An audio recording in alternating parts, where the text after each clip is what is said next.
Ulit sa ating YouTube channel. So update na tayo sa ating ginagawang renovation na project. Bali today, nagbakal na tayo rito sa ating septic tank. So yero na lang yung pinang-forma natin dito. So yung yero naman natin sa matigas. So hindi na natin kailangan ng frame sa ilalim na kahoy. So diretso na siya, and then diretso na rin yung ating pagbabakal dito. So 12 mm yung kinapit nating bakal dito mga master. Ayan. Then dito naman, so halogad tayo ng dalawang supot. So ito yung gagamitin natin dito para sa ating septic tank. So 1, 2, 3 yung ating halo rito. So isang semento, dalawang buhangin, tsaka tatlong graba. Ayan. Ayan ang halo natin. Then titirahin natin siya pababa sa natin. Then sa labas mga master, bali stop is forma dito na pagbabakal. Ayan. So bali yung para sa tie beam natin, bali nakasil na lang yan mga master kasi wala naman tayong second floor. So ito lang yung papatungan ng ating trusses. So bali naka-firewall po tayo rito. Yan. So binabakala ni foreman. So tayo naman isa magbubuhos na rito.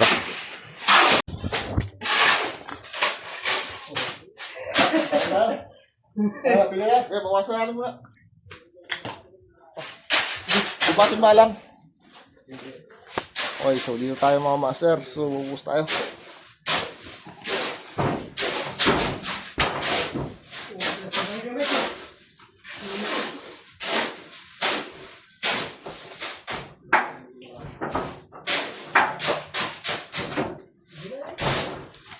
Yan, yung tama na nabigan.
Supot na siguro. Supot pa.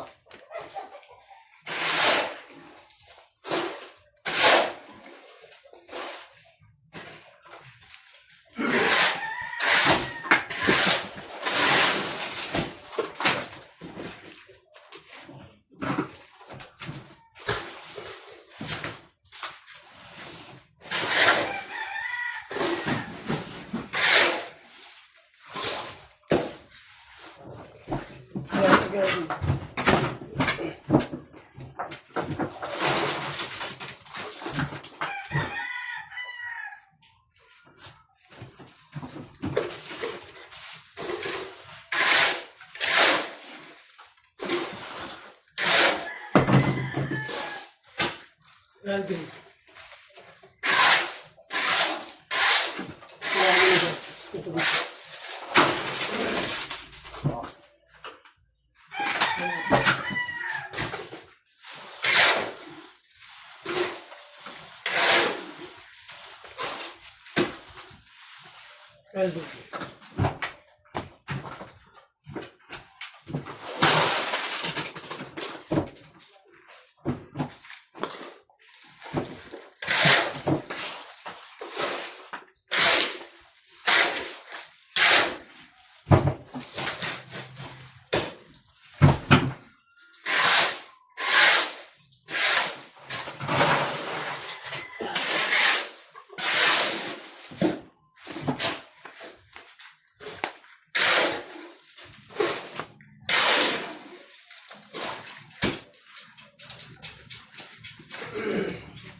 Isa na. Ito. Saan?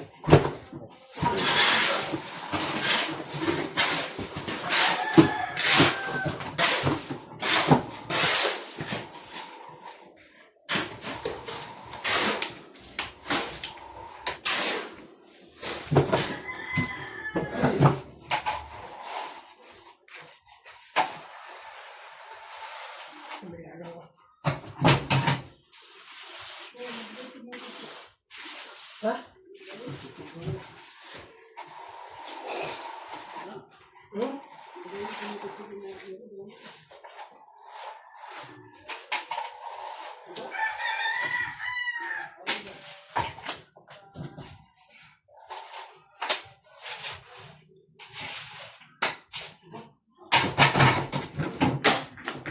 Ay.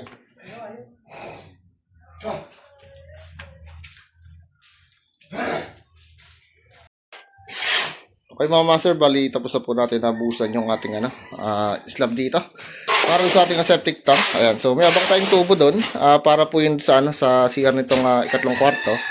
Then isang tubo, ayan, doon para sa clean out natin. And then may isa pang tubong inabang dito sa gilid para naman doon sa ating para po sa ating overflow yung inabang natin dito. Okay? Then dito naman, so yung halo natin is diretso naman tayo rito magbuhos sa kalabas. So diretso buhos na yung ating rito at I-beam ni foreman. Ayan. So yung pwede na sa labas para mapatungan na siya ng ating hollow block. Ayan. So pinisa natin poste natin hanggang dun sa dulo mga master. So inuubos lang natin yung halo dito. Then halo lang tayo mamaya. Then magbe-break na po tayo.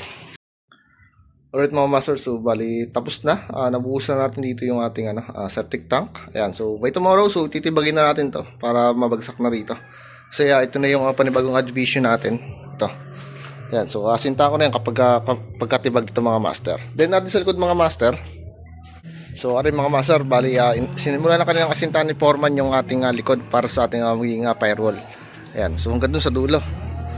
So, bali yun lang mga master. In-update ko lang kayo dito sa ating project. So, thank you po.